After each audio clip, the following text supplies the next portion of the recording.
La Haine opens with a montage of information film of metropolitan uproars in a banlieue in the community of Chanteloup-les-Vignes close to Paris.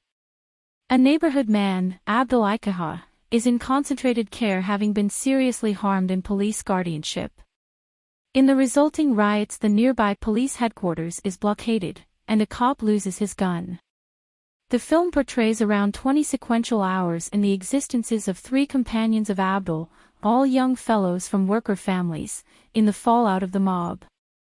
Vince is a youthful Jewish man with a forceful personality who wishes to vindicate Abdel, has a sweeping judgment of all cops, and covertly reenacts Travis Bickle from Cabby in the restroom Reflect. Hubert is an Afro-French fighter and modest street pharmacist who longs to leave the banlieue for a superior life and won't incite the police, yet whose confining gym was torched the uproars.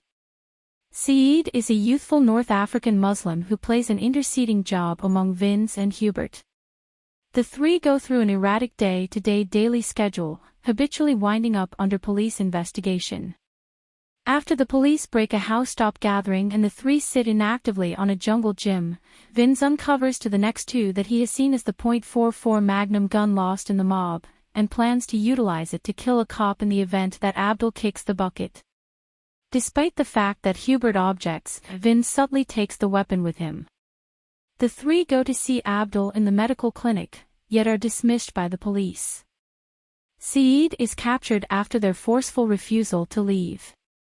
He is subsequently delivered with the assistance of a recognizable cop. Following a conflict among Vince and Hubert about their points of view on policing and viciousness, the two men head out in different directions. Saeed goes with Vince, while Hubert momentarily gets back to his home.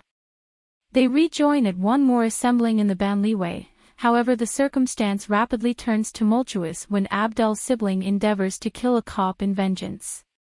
A showdown with the police results, and the gathering barely escapes after Vince almost shoots an uproar official. They take a train to Paris, where their reactions to both harmless and malignant Parisians create a few circumstances to heighten to hazardous aggression. In a public bathroom, a Gulag survivor tells them of a companion who wouldn't ease himself in broad daylight and thusly stuck to death, bewildering the three regarding the importance of the story. They then, at that point, go to see Snoopy, a devoted cocaine client who owes Saeed cash, prompting a fierce showdown as he seems to attempt to drive Vince to play Russian roulette. The weapon is subtly dumped. They have a disagreement with vicious casually dressed police, who capture Saeed and Hubert while Vince escapes.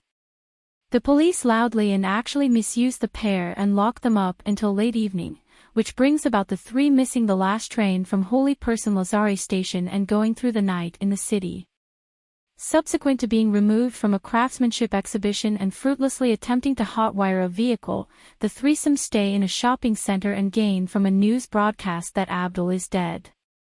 They travel to a house stop from which they affront skinheads and police officers, prior to experiencing similar gathering of skinheads who start to viciously beat Saeed and Hubert. Vince separates the battle at gunpoint and catches one of the skinheads. His arrangement to execute him is upset by his hesitance to proceed with the deed, and, shrewdly spurred by Hubert, he is compelled to stand up to the way that his cutthroat hoodlum present doesn't mirror his real essence. Vince allows the skinhead to escape. Promptly in the first part of the day, the triplet get back and Vince gives the weapon to Hubert. Vince and Saeed experience a casually dressed official whom Vince had offended before while with his companions on a neighborhood roof.